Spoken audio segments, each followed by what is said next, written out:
There has been a lot of movement among the best growth ETFs since our last update. In this video, we'll check out the year-to-date scorecard of some of our favorites. We'll also see if any new contenders have earned a spot in these videos moving forward. If you're new to the channel, welcome. My name's Jeff Teeples, and here we aim to grow your net worth with simple, time-tested solutions. Please cannonball that like button, subscribe if you haven't already, and drop me a comment down below to tell me about your favorite growth ETFs. If you or a friend of yours is interested in using Seeking Alpha Premium, consider using my link down below in the description.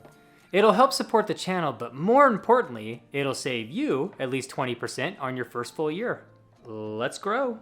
Growth ETFs. Let's start at a high level here. Growth ETFs have gone bonkers over the past decade. They have left the top value and market indices in the dust. As I write this script, VGT, my favorite growth ETF, is up 526% in the last 10 years alone. That's ridiculous. To put this in perspective, Vanguard's value ETF, VTV, is up 160% in those same 10 years. And then the market, the S&P 500, VOO from Vanguard, is up 228% during that time. But with all that said, I think it's very important to maintain a balanced portfolio in all markets. No one knows what's going to happen in the future. I certainly do not. And anyone that says they do, run the other way. But for me, as a person in my mid-40s, I like to keep a balanced mix of value ETFs, growth ETFs, and market ETFs, about a third of each. But your system should be based on your own age and risk tolerance and retirement goals. It's important to find the right balance for your portfolio long-term and to keep the emotions out of it. Growth ETFs are great to dollar cost average into over long periods of time. If you're a younger investor, you'll have more time to ride out the ups and downs of the growth market. See, it's been a bull decade, but these things do crash, and they crash hard, but they bounce back with even more of a vengeance. The NASDAQ 100 is my favorite multi-sector growth ETF, and it has obliterated the returns of the S&P 500 over its 40-year history. You can invest in the index through the ETF QQQM. Let's see a quick scenario versus the S&P 500 to confirm that I am not drinking my bathwater. I'm out on the NASDAQ 100 versus S&P 500 spreadsheet, and I have this out there in Excel and Google Sheets form for the members, depending on your preference. We're putting $6,000 in a year, or $500 a month, and starting with $10,000 at the beginning in our portfolio. And we have a NASDAQ section here, all the pink stuff, and an S&P 500 section here. I wanted to track this to show that growth wins over time when you dollar cost average in and never panic sell. But there are some major bumps in the road. So this difference column is the NASDAQ 100 QQQM minus the S&P 500 or VOO. You can see the S&P 500 got off to a good start back in 1986 as our first year. Here's our beginning balances, the growth each year for each. And we'll just quickly work our way through this since we have other stuff to share as well and to get into the actual growth ETFs. But I just wanted to show how well this works when you keep dollar cost averaging in, even with the dot-com burst in 2000 through 2002, where the NASDAQ is just falling face first and the market is down but not nearly as much. As you can see, 9%, 12%, and 22% compared to over 30 every single year for the NASDAQ. But look at the year leading up to it and the year after it. The point is, when you average everything out, the NASDAQ starts to win, and then it gets way ahead at the height and it tumbles, and this is the difference between the two. But as you can see, it never falls behind the S&P 500 for someone that's dollar cost averaging into the market over many years. I'll scroll this down so you can see it on your screen here. And you keep going down, and all of a sudden you're ahead by over $1 million.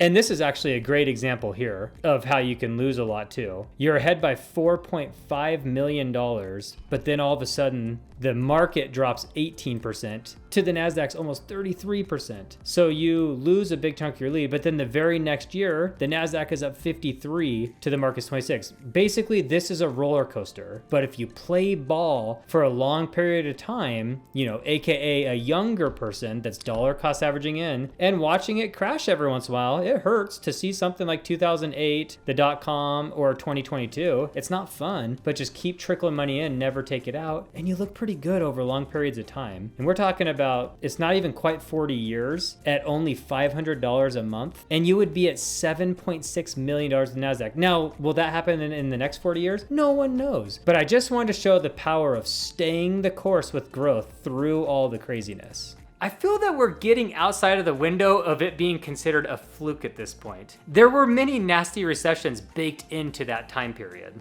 But it does require that we do not panic sell when things are looking ugly. Approach growth with a long-term mindset.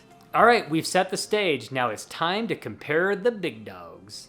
The best growth ETFs. We've talked about a variety of growth ETFs on this channel.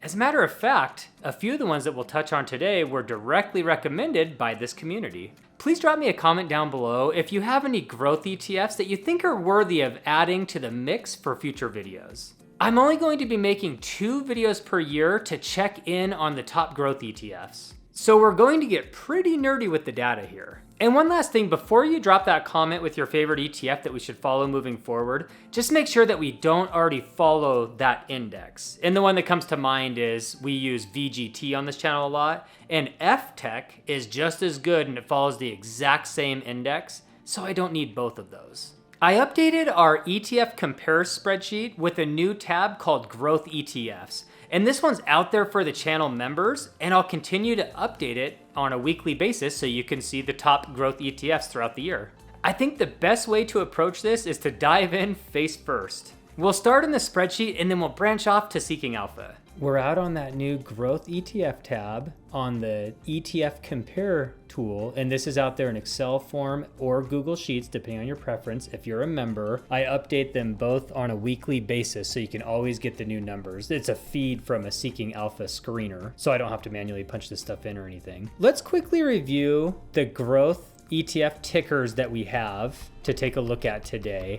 and their underlying indices and some basic information about them. And then we'll get into the fun stuff, the actual returns. So these top 2 here are semiconductor ETFs. You can see that SOX has 35 holdings and SMH has 26 holdings. This is 100% tech, and within tech, 100% semiconductors. So it's very concentrated. And I won't read everything out, but you can see the top 10 holding percentage is extremely high in SMH. And then we move on to the next one, VGT and XLK. These are both technology indices. And one of the main differences between these two, they have a lot of overlap. They're very similar, but VGT pulls in small and mid-size tech companies more than XLK, which is just the big boy tech. And you can see they're both very popular with assets under management of over 60 billion each. And again, these are the indices. I'm not going to call everything out. And then we have a Russell 200 Growth Index, IWY. And then a lot of people know SCHD, which is made up of 251 stocks. So it has a nice balance, only 59%. And I know that sounds funny to say only when you're talking about top 10 holdings. That's really high for general ETFs. But when you look at these growth ETFs, they tend to have higher top 10 concentration. So 59 isn't terrible. QQQ is actually a little better, and they have very similar holdings. It's about 50% made up of its top 10 holdings, but there's only 102 total companies. You can see SCHG is pretty popular. QQQ has been around for a long time. I actually invest in QQQM, which almost has 30 billion in its own right. It just doesn't have the history of all the stuff we're going to look at. So I use QQQ in these back tests. And then you have VONG,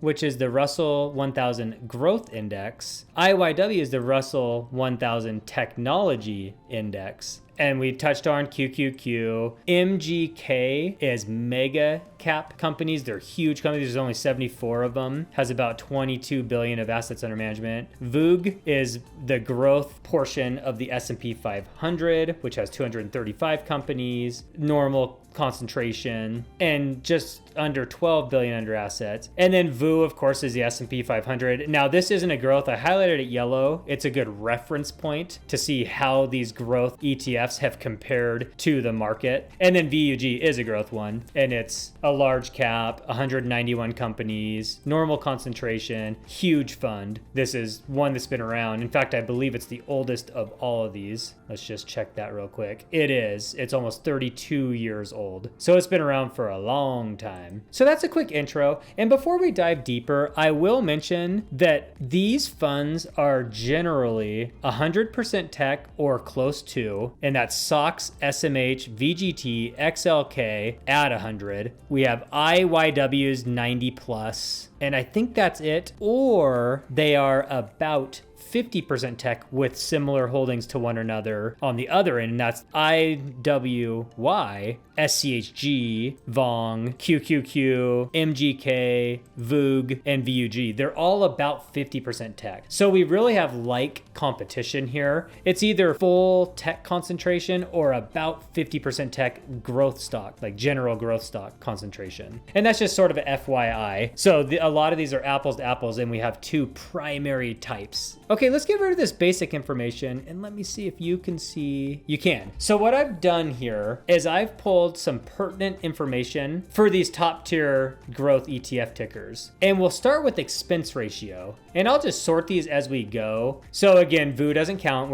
It's kind of there for comparison to see how the growths are doing versus the quote unquote market, the general market. And you can see SCHG and VUG separate themselves with the lowest expense ratio. But I would say anything under 0.2 is good. QQQM, the one you should actually invest in for the NASDAQ 100, is 15 basis points instead of 20. And then you can see some of these semiconductor ones are higher, and same with this tech one. And now I know dividends aren't the biggest thing. You can see, of course, the market has higher dividends because it has these growth stocks and the value stocks, which tend to have higher dividends. Stuff that makes VYM and SCHD and DGRO and those ones. But you can see, anywhere from 0.43 to everything's about the same. IYW does lag a little. Now, one thing I do care about is this next category, 5-year dividend CAGR. Again, I know these are growth ETFs, but it's nice to see this grow. So the semiconductor SOX, QQQ is growing real nicely. And then you have XLK and VGT right there at about 8%, and same with VONG. So,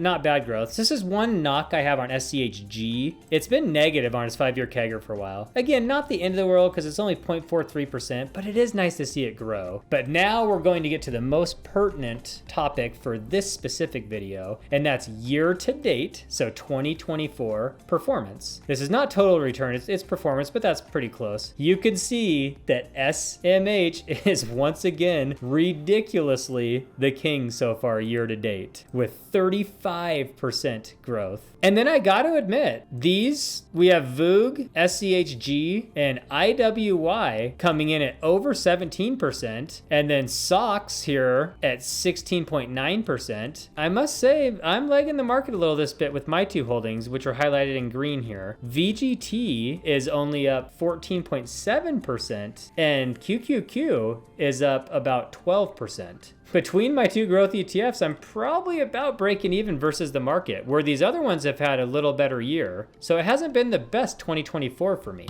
Let's just zoom it out 1 year performance, and guess what? We have the same king, SMH, just getting it done again at 51%. And its friend, the other semiconductor ETF, SOX, is up there at 30%. And we have IYW and IWY coming in 3 and 4. SCHG is impressively ahead of QQQ by a solid 5% now. And I bring up these two because I think SCHG and QQQ are my favorite multi-sector growth ETFs. I'm always deciding which to buy between the two. So SCHG's had an impressive run. The megas have done pretty well here in the mix. And my two guys are down here a little bit, 22 and 21 for VGT and QQQ respectively. And you can see the market's lagging all of these big boys. I will mention that the 1 year performance of XLK, which was dominating VGT for a while, has fallen off a little bit. When we zoom it out 3 years, we start to climb up the ranks a little bit. SMH is still laughably ahead at 88% returns over the last 3 years. SOX rolls in second place at 56%. And then we have a pretty big drop to XLK XLK, which is ahead of VGT in that time frame. And we'll get more into this in Seeking Alpha. I wanted to show more tickers because in Seeking Alpha, I have to concentrate the data a little bit before we dive into that, in case some of these are your favorites. SCHD is still ahead of QQQ by a couple percent in the last 3 years, and the market is right in between them. Interesting. Not very often I've seen this over the last many years, the market being ahead of QQQ. The 5-year picture is a little different. Here we have XLK still ahead of VGT, and we have QQQ out ahead of SCHG. And I should mention that this data, I'm recording here on August 1st, and this data is from 7/26. So this is slightly out of date, just to be clear. And when we get into Seeking Alpha, we'll see the real-time data. So things will look a little different. MGK is competitive with SCHG, and I know a lot of people on this channel like MGK. And then Vong and VUG and VUG are lagging a little bit, but still in the mix. And you can see the market starts to fall behind the growth over the last 5 years. And when we zoom it out 10 years, it's scary seeing SMH almost at 1,000% returns and SOX right there at 800. And then you have a big drop down. I'm not going to invest in something that's only one type of stock within technology, and that's these semiconductors. But VGT is my favorite growth ETF, and it's number one of the ones I would realistically invest in. And XLK is still hanging tough at 513%. QQQ, this is where it separates itself a little bit from SCHG, although it used to be about 100% difference. So SCHG has been clawing back. Low expense ratio and a similar mix. It'll be interesting to see how these two shape out in the future. Okay, now we're out here in Seeking Alpha on the charting tab, and Seeking Alpha is amazing for doing research like this when comparing ETFs. And Seeking Alpha is the same source that I got all the data for that spreadsheet. These numbers are quite a bit different, I will say. I was just clicking around before recording here. It's been a week or so, and I think the timing is always a little off. But what I've done is I set it for year to date, because the main point is to check in how these ETFs have done so far this year. We know the long-term history, but it's just interesting to see. So I put these ETFs in order of their 10-year return history and then selected year to date. So VU is the worst performer, the market, and SMH is the best performer when we zoom out 10 years. But looking at year to date, the tide is turning a little bit. We have SCHG, which a lot of you told me to buy instead of QQQ. Well, it's had a heck of a year at almost 21%. And this is total return for 215 days. So over halfway through this year, of course, as I record now on August 1st. And QQQ is down at 12.5. So that's been a easy win for SCHG, and the market's up 15%. So SCHG has outperformed the market this year, and QQQ has not. And when we look at XLK, which a lot of people have gotten on me the last couple of years for not buying it instead of VGT, just because the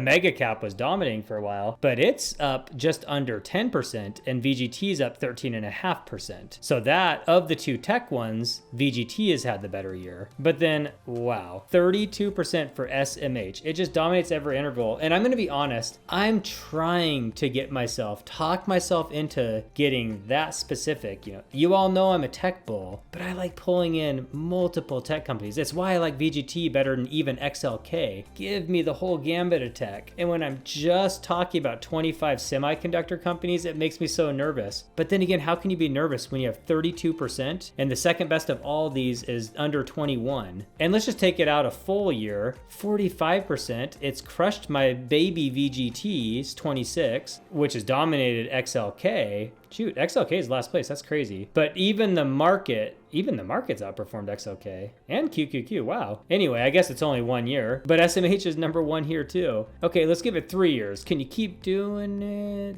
78% to 36. It's over doubled VGT's returns. XLK gets a big win over VGT in the last 3 years. And then QQQM is still falling short of SCHG. Did I make the wrong choice with QQQM instead of SCHG when I added my multi-sector tech holding? And the market's up 29%. But even when we zoom it out 5 years, SMH is still the king by a lot. I don't need to read all these. And you can see the XLK is also beating VGT over the last 5 years. And this is where QQQM finally passes SCHG, and they all outpace the market. And then in the bull last 10 years, even with the slight dip recently, you can see all these have dropped the last few days. Okay, SMH is up 1,052%, to VGT's impressive 555, XLK's 518, and QQQM has slaughtered SCHD in the last 10 years, and then they're all ahead of the market. Now look, I don't think we should buy SMH just because it's dominated the performance, but with AI seemingly being the next big thing and more automation, SMH is tailor-made for this. The companies in this ETF power ATI, computing, and everything else in between, so I just don't see them going down in the next few years. But could it be at a high price now? I mean, look at this chart down here compared to the other ones, so I'm still torn. But after 20 plus years of it dominating, you'd think eventually I'd wake up and say, hey, maybe I should buy that one. It looks kind of good.